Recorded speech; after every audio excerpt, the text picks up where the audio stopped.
పూర్వీ ప్రతి 3 లక్షల కొనుగోలుకు ఒక బంగారు నాణెం ఉచితంగా పొందండి. మీరు చిత్రీకరించిన హీరోయిన్స్లో సార్ మోస్ట్ బ్యూటిఫుల్ ఎవరు? ఇది అడగలేక ఆపుకోలేక అడుగుతున్నా. అంటే ఒకే మనిషి అండి, ఇంకెవరూ లేరు. భానుప్రియ గారితో మీ ప్రయాణంలో ఆవిడకి మీరు నేర్పించిన నటన మెళుకువలేంటి? అంటే ఎందుకంటే ఆవిడ ఒక ఫ్రెష్ ఫేస్, రంగు తక్కువ, ఇది కూడా గతంలో అక్కడక్కడ చెప్పారు, పూర్తిగా కాదు, కానీ రంగు తక్కువ. ఎలా కన్విన్స్ అయ్యారు మీరు అంతటి ఒక అందగత్తె అవుతుంది ఈవిడ అని? ఆ తర్వాత ఆవిడ ఒక ట్రెండ్ సెటర్, స్వర్ణకమలం కావచ్చు, తర్వాత ఇతర సినిమాల్లో కూడా. ఏమోండి, నాకు అనిపించిందండి ఆ మనిషి గురించి. నేను ఏదైతే ఫీల్ అయ్యానో ఆ ఫీల్ నిజమైంది అంతే. ఆ మనిషిని నేనే మళ్ళా నాతో పాటు కెమెరామెన్ కూడా కన్విన్స్ కాలేదు ఆ మనిషిని హీరోయిన్ అంటే. అవును, అది కూడా చెప్తే ఆ మధ్య అతనికి అక్కడ కోపం కూడా వచ్చింది. ఎవ్వరూ కాలేదండి. ఏమన్నారు? అతను అంటాడు, ఆ తెల్ల గులాబీలు అనే సినిమాకి ఇతనే కెమెరామెన్, ఆ అమ్మాయి బాగుంటుంది, ఆ అమ్మాయిని పెట్టి అంటాడు. అమ్మాయి పేరు కల్పన, ఇళవరసి అండి తమిళ్లో. లేదు, నాకు ఈ మనిషే బాగుంది. ఆ తర్వాత కొంతమంది మొన్న సినిమా ఒక మోస్తరుగా ఆడింది, ఇది ఏదో బంగారు లాంటి ఛాన్సు, శంకరాభరణం తీసిన కంపెనీ వాళ్ళు ఇచ్చారు నీకు ఛాన్సు, దీన్ని సద్వినియోగం చేసుకో. ఏంటి ఆ నల్లటి మేడుగుడ్లు దాన్ని పట్టుకుని విశాల నేత్రలు అంటావేంటి? ఇలా మాట్లాడారండి కొంతమంది. నాకు ఆ అమ్మాయే బాగుంది. అయితే ప్రొడ్యూసర్స్ వాళ్ళు బాగుందన్నానికి కారణం ఏంటంటే, 7 స్టార్స్ కలర్ ల్యాబ్ అని ఉస్మాన్ రోడ్లో ఘంటసాల గారి ఇంటి దగ్గరలో ఉందండి. అక్కడ పెద్ద పెద్ద ప్రింట్లు వేయించేసానండి. ఈ అమ్మాయి ఫోటో సెషన్ పెట్టి స్టిల్స్ తీసాను కదా, ఆ పెద్ద ప్రింట్లు వేసాను, వేయించి ప్రొడ్యూసర్ గారి ఇంట్లో పెట్టానండి. ఓ రోజున విశ్వనాథ్ గారు ఏదో పనుండి వచ్చారు అక్కడికి. ఆయనకి ఏది నాయసారు భార్య జయలక్ష్మి గారు, డైరెక్టర్ గారికి చూపిద్దాం, వంశీ అమ్మాయి బాగుంది అంటున్నాడు కదా, ఆయన ఏమంటారు అంటే మొత్తం అంతా తిరిగేసి నాకేసి బాగున్నాయి అన్నారు ఆయన. ఒకసారి ఆ మాట ఆయన అనేసరికి వాళ్ళ ఇంట్లో వాళ్ళంతా థ్రిల్ ఆవిడ తలుపు వెనకాలండి మా నాగేశ్వర గారి భార్య, ఆ అమ్మాయికి కొంచెం మెల్లనుకుంటానండి అంతే. మెల్లైతే అదృష్టం కదా అని వెళ్ళిపోయాను. ఓహో, అంతేనండి, అక్కడతో సెట్ అయిందండి.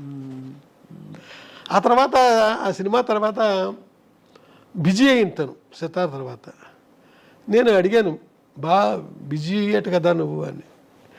ఏం బిజీ, మోడర్న్ డ్రెస్లో ఉన్న క్యారెక్టర్లు ఎవరు ఇవ్వట్లేదు అంది. అప్పుడు అన్వేషణలో తనని మోడర్న్ డ్రెస్సులతో చూపించాను. ఓహో, అద్భుతం. చూపించేసరికి అక్కడి నుంచి ఈ చిరంజీవి గారి సినిమాలు అయితే, కృష్ణ గారి సినిమాలు, శోభనబాబు గారి సినిమా, ఇలాగా గువ్వా గోరింకతో మొదలుకొని అసలు ఒక స్టెప్, అన్ని స్టెప్పులు, అన్ని డ్రెస్సులు. ఆ తర్వాత సినిమా ప్రేమించి పెళ్ళాడు. ఇలాగ మీలాగ శారీ కట్టుకుని చక్కగా పెద్ద బొట్టు అక్కడే మొదలైంది ఆ సినిమాతోనే, పెద్ద బొట్టు. అలాగా ఆ సినిమాలో చూపించానండి.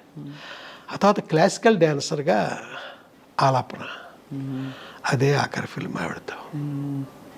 ఎలా ఉండేది సార్ భానుప్రియ గారి డాన్స్? ఇప్పటికి కూడా స్వర్ణకమలంలో ఆవిడ గ్రేస్, ఆరితేరిన క్లాసికల్ డాన్సర్స్ అంటే పర్ఫార్మర్స్ ఎవరైతే ఉంటారో స్టేజ్ల మీద పెద్ద పెద్ద 1-2 గంటల ప్రదర్శనలు ఇచ్చే వాళ్ళకంటే కూడా భానుప్రియ గారి అభినయం, ఆవిడ నృత్యం అంటే అంత అందంగా ఉంటుందంటారు.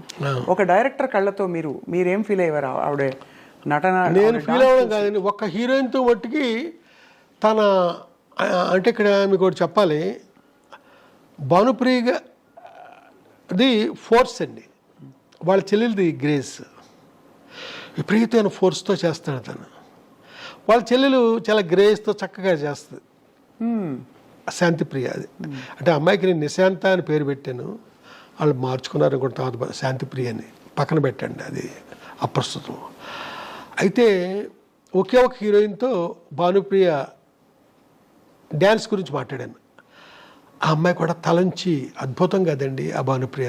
ఆ అమ్మాయి ఎవరంటే శోభన, ఏప్రిల్ 1 విడుదలప్పుడు. అవును, శోభన గారు కూడా భలే డాన్స్ కాబట్టే శోభనతో మాట్లాడాను. శోభన అద్భుతంగా యాక్సెప్ట్ చేసిందండి ఆ రోజుల్లో. ఏంటి భానుప్రియ గారి నృత్యం గురించి? అవునండి. శాంతిప్రియ గారు గ్రేస్ అంటే ఏమిటి సార్, అర్థం ఏంటి? మీకు ఆ గ్రేస్ ఫోర్సును అయ్యో 2 షాట్లు చూపిస్తే మీకు ఎక్స్ప్లెయిన్ చేయగలను, మామూలుగా నోటితోనే చెప్పలేనండి. అంటే భానుప్రియ గారి ఆవిడ బాడీ లాంగ్వేజ్లోనే ఒక ఫోర్స్ ఉంటుందండి. ఆ చెల్లెలు చాలా గ్రేస్గా గమ్మత్తుగా నవరంగులో ఆవిడలాగా అలాగా ఆ అమ్మాయి ఆడద్దండి. అందులో ఒక లాలిత్యం, ఇందులో ఒక రకమైన గగురుపాటు, రెండు. కానీ ఏదేమైనా సార్ భానుప్రియ గారు, వంశీ గారు భానుప్రియ గారిపై చిత్రీకరించిన పాత్రలు, యాంగిల్స్ కావచ్చు, ఫ్రేమ్స్ కావచ్చు, అది ఒక నిజంగా ఒక పెయింటింగ్లా ఉంటుంది సార్. ఆ తర్వాత తను ఇంకొక సినిమా నెక్స్ట్ చేయడం జరగలేదు. ఆ సినిమా పేరు గాలికొండపురం రైల్వే గేట్. దాంట్లో లతా మంగేష్కర్ గారు 3 పాటలు పాడారండి. ఒక పాట నేను మా ఇళయరాజా గారు రాశాము, అంటే పల్లవి ఆయన రాశారు, చరణాలు నేను రాశాను. ఇంకొక పాట మహర్షి సినిమాలో కొత్తతనే ఛాన్స్ ఇచ్చాను, అద్భుతమైన పాట, సుమం ప్రతి సుమం సుమం. అయ్యో చాలా మంచి, ఏం పాట సార్ అది మా ఫ్రెండ్తో రాయించాను, అదే ఫస్ట్ ఛాన్స్ అండి. అది ఆయనతో 2వ పాట రాయించాను. 3వ వేటూరు గారు ఎవరో రాశారంటున్నారు. 3 పాటలు పాడారు. ఈ సినిమా జరగకపోవడానికి కారణం సార్?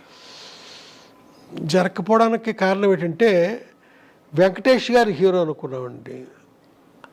రామానాయుడు గారు కథ విన్నారు, నేను చెప్పలే కథ, వేమూరి సత్యనారాయణ గారు చెప్పారు.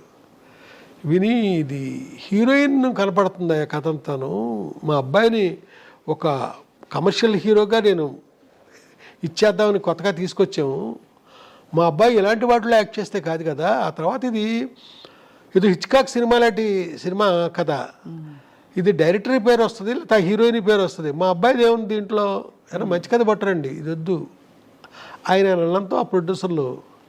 వెంకటేష్ హీరో అంటే అది వేరే విధంగా ఉంటుంది కదా, రామానాయుడు గారు వెనకాల నుండి మనకి బ్యాక్గ్రౌండ్లో ఆయన నుండి చేసేది, ఆ విధంగా అది ఇదయింది. ఆ తర్వాత భానుప్రియ కాకుండా విజయశాంతిని కూడా అనుకున్నాం. తర్వాత ఇటు కాకుండా సినిమా ఆగిపోయింది. ఈ సినిమా ఆగిపోయింది.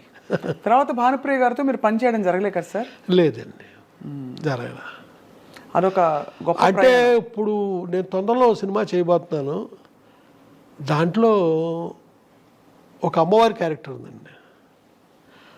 అమ్మవారు ఒక నల్లటి రాయిలో సూపర్ ఇంపోజ్ అయి కనపడుతూ ఉంటుంది అంతే, బయటకు వచ్చి కనపడడం అది లేదండి, అక్కడక్కడ అలా కనపడుతూ ఉంటుంది.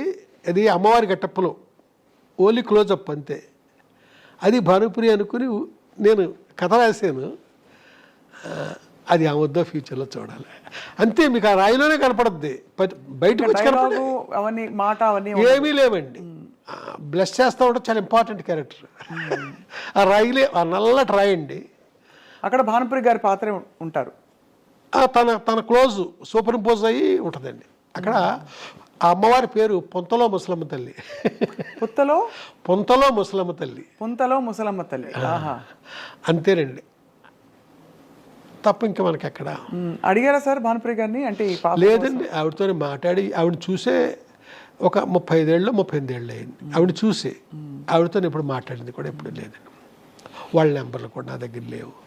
రేపొద్దున ఆ సినిమా అప్పుడు మెటీరియలైజ్ అవుతుంది, ప్రొడ్యూసర్లకు కూడా చాలా ఇష్టంగా ఉన్నారు వాళ్ళు. ఆ తర్వాత ఏం జరుగుద్దో నాకు తెలియదు. ముందు ప్రేక్షకులు అందరూ ఇష్టంగా ఉంటారు సార్, అప్పటి హిట్ కాంబినేషన్ మళ్ళీ ఇలాగైనా సరే, అంటే ఈ విధంగానైనా మళ్ళీ తెరపై ఎప్పుడు మనకు ఆ రాయిలో సూపర్ ఇంపోజే కనపడద్దు, మనిషి మామూలుగా బయటకు వచ్చి కనిపించారు. అదే బట్ చాలా వైటల్ ఇంపార్టెంట్ క్యారెక్టర్ అండి. ఆ క్యారెక్టర్ లేకుండా ఉండాలి. అంతా కాదు, అక్కడక్కడ తను ఆ క్యారెక్టర్ లేకుండా మీకు అక్కడ సీన్ లేదు, ఆ సీన్ లేకుండా ఈ కథ లేదు. వంశీ గారికి మరి అంత అందమైన హీరోయిన్లు ఎలా ఉన్నా కూడా అంత అందంగా చూపించిన వంశీ గారు, మరి మీకు ఈ తరం హీరోయిన్లు నచ్చుతారా సార్? మరి నేను ఈ మధ్యకాలంలో సినిమా చేయలేము, మళ్ళీ ఇప్పుడు చాలా కాలం తర్వాత చేయబోతున్నాను, చూడాలి నచ్చేలాగా. And for more videos, please subscribe to iDream. Please subscribe to iDream. Please subscribe iDream. And please subscribe to iDream. For more videos, subscribe to iDream. please like, share and subscribe to the channel. Congratulations, iDream. Subscribe to iDream. Subscribe to iDream. So subscribe to iDream Media. ఐ డ్రీమ్కి iDream team అందరికీ huge congratulations. Please subscribe iDream Media. Please subscribe to iDream. Subscribe iDream. Please subscribe to iDream. IDream అంటే నా కళల ఛానల్ను subscribe చేసుకున్న నోరు తిరుగుతలేదు, మీరైతే గంట గుర్తు కొట్టు. For more such videos, please subscribe to iDream. Subscribe to iDream. Please subscribe to iDream. Please subscribe I dream media. Please do subscribe to iDream. Please subscribe to iDream media. For best entertainment and information please subscribe I dream. And don't forget to subscribe to I dream.